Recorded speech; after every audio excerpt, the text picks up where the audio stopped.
Welcome to ABC campus. आज हम business law के सब्जेक्ट में आईकैप की स्प्रिंग 2023 के अटेम्प्ट से एक पास्ट एग्जाम का क्वेश्चन डिस्कस कर रहे हैं। क्वेश्चन है कि under the provisions of the contract act 1872 discuss the enforceability of an agreement when consent is caused by mistake.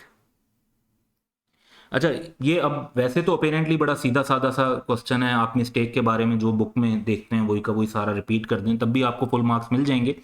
तो इन्फोर्सेबिलिटी को स्पेसिफिकली डिस्कस करना है, लेकिन इस कॉन्सेप्ट को समझाने के लिए हमने यहाँ पर जो आंसर बनाया वो एक टेबल बनाकर बनाया है ताकि मिस्टेक से रिलेटेड चीज़ें याद रखना आपके लिए मजीद भी आसान हो जाए।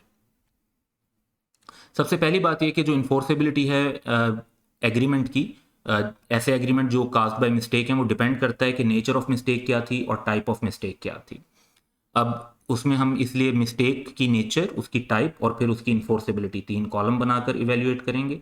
सबसे पहली बात यह कि अगर mistake as to matter of fact essential to the agreement हो, यहां पर बस इस बात का ख्याल रखना है कि अगर एरनस ओपिनियन हो वैल्यू ऑफ थिंग के बारे में जो कि सब्जेक्ट मैटर ऑफ एग्रीमेंट है, तो उससे मिस्टेक नहीं समझा जाएगा as to matter of fact. उसके अलावा चीजें जैसे क्वालिटी ऑफ सब्जेक्ट मैटर है, क्वांटिटी ऑफ सब्जेक्ट मैटर है, आइडेंटिटी ऑफ सब्जेक्ट मैटर है, वो सब चीजें जो है ना इसमें आएंगी, बाकी नहीं आएंगी। अच्छा, और दूसरी चीज है फॉरेन लॉ, क्योंकि इनके लिए सेम रूल्स हैं।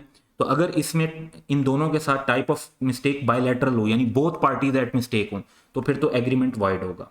अच्छा, यही दोनों टाइप की मिस्टेक हो, यानी mistake as to matter of fact essential to the agreement हो और फॉरेन लॉ की हो, लेकिन one of the party at mistake हो, यूनिलैटरल मिस्टेक हो, तो जो कॉन्ट्रैक्ट है वो वैलिड रहेगा। अच्छा, और इन दोनों बातों से हटकर अगर mistake as to any law in force in Pakistan हो, यानी पाकिस्तानी लॉ की मिस्टेक हो, चाहे फिर वो बायलैटरल हो चाहे वो यूनिलैटरल हो, उसकी वजह से कॉन्ट्रैक्ट पे कोई फर्क नहीं पड़ता और कॉन्ट्रैक्ट वैलिड रहता है। यानी mistake of Pakistani law allowed ही नहीं है, वो मिस्टेक कंसिडर नहीं की जाएगी।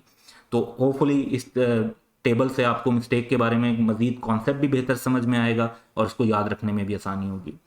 That's all for today. Have a good day.